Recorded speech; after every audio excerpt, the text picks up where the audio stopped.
5 or 6 years ago, the Lord impressed upon my heart, and this is going to make you laugh, sis, and all y'all watching.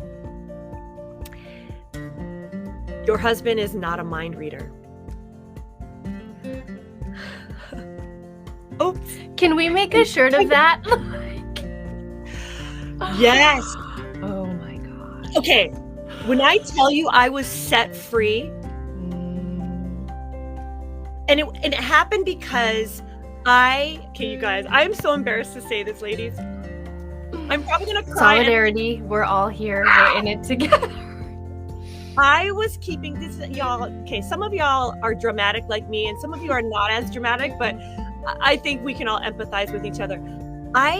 This is like probably, we've been married 12 years at this point, 10, 11, it was about 5 years ago. So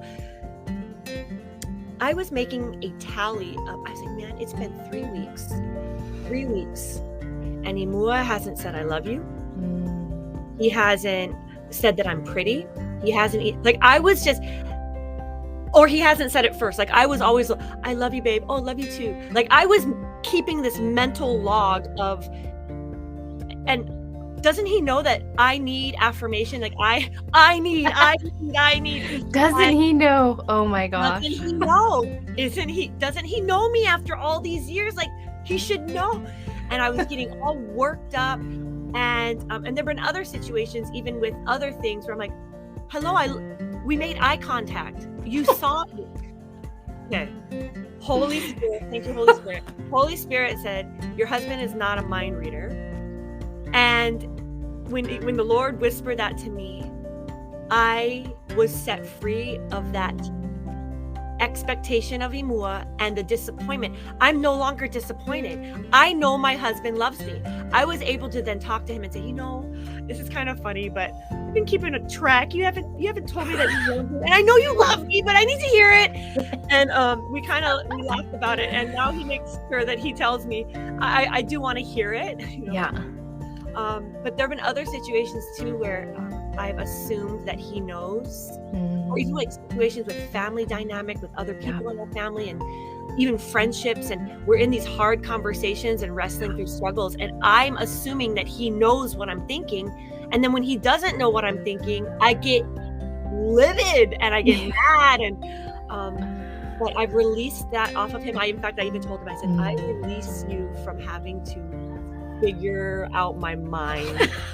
I'm actually going to be clear, and I'm going to tell you when I'm angry. I'm not going to assume that when I shut the door, like he could make me upset, and me shutting the door and isolating myself, I'm thinking like, okay, he must know that was irritating.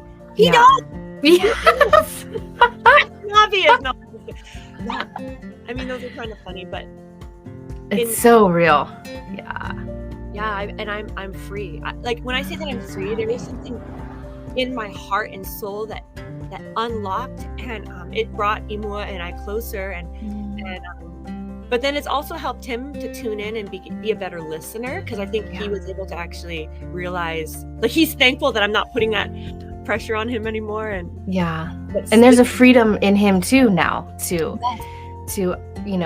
grow in a level of understanding of your needs, and also be open to the communication, the different level of communication. And it takes courage to say, like, my needs are not being met, and that's huge. I'm so thankful you shared that, because that is a real if you haven't experienced that in your marriage yet, just wait, because there's going to be a time when your husband is like, I can't read your mind. And if I had a penny for every time I heard those words, I would be so rich. Like, and for some reason, it takes me a long time to realize that. Like, I can hear it over and over again, but I don't get it. I still expect him to know that this means that, but I didn't say this. I said this, but I meant that. You should know that already. Oh my, yes. Don't you know what I'm saying? And he's like, no, I don't know what you're saying. You didn't say that. Yeah. Yeah. Oh, yes.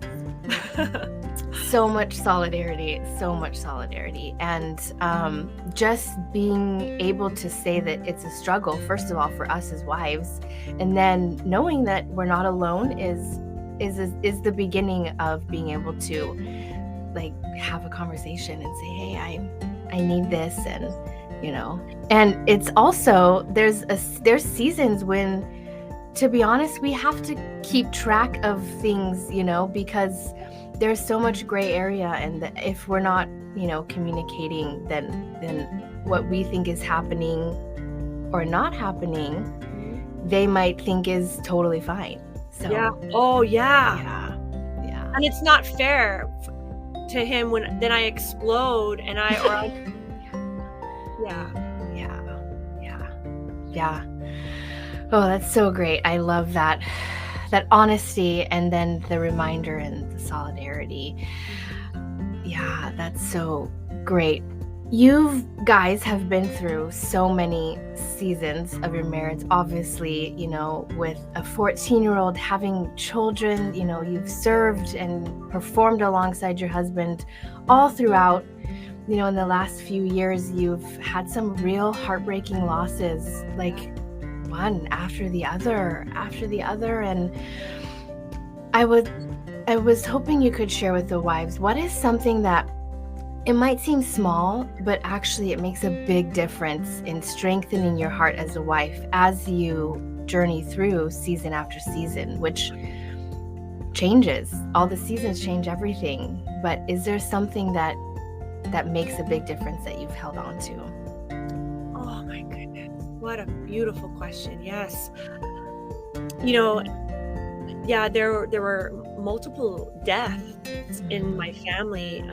In 2016, my dad and then two of my brothers, and there's a lot of details with that and all of that. But in that space, now looking back, grief is such a strange, interesting, powerful, beautiful, awkward, painful. And when that happened, especially with, I could kind of wrap around with my dad, and but when my first brother passed, I immediately went to his wife, my sister-in-law, and I just was with her for months, and we were both it was such a whirlwind that I was not able to be fully present as a wife or a mother. My husband really held it for, I want to say, at least 3 months during that time. And thankfully he didn't begrudge it. He really he gave me the space to grieve. And I'm sure it was really hard on him too. The one thing that I didn't acknowledge was that he was grieving too. My dad, my brothers, but those were his brother-in-law, his father-in-law. And I was so consumed with my grief that I overlooked his. But there was grace and forgiveness in that. And he didn't even, it was an interesting conversation that we had. But the thing that I treasure and that held me, especially in that space,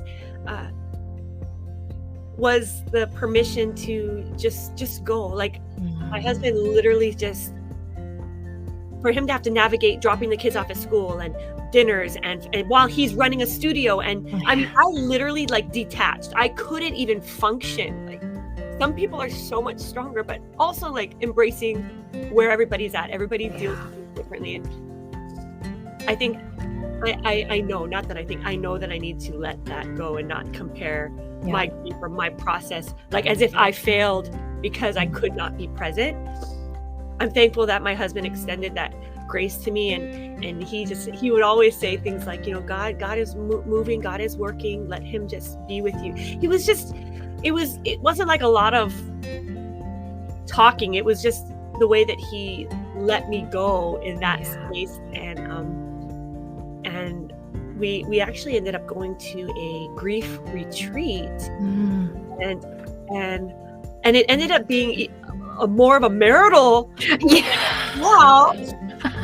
It was a really, I highly recommend. Wow. And it doesn't have to necessarily be loss or that, any kind, just to get with your spouse and to be able to process the hard things Yeah. with a professional and with other people and with faith was key. Yeah. Powerful. Yeah. Getting outside of what's happening right in your midst and being able to communicate about it with somebody else who is trained, who, you know, has been there, who understands the gravity, the fullness, you know, and can speak life into that. Yeah, that's so honest and so raw, and thank you so much for sharing.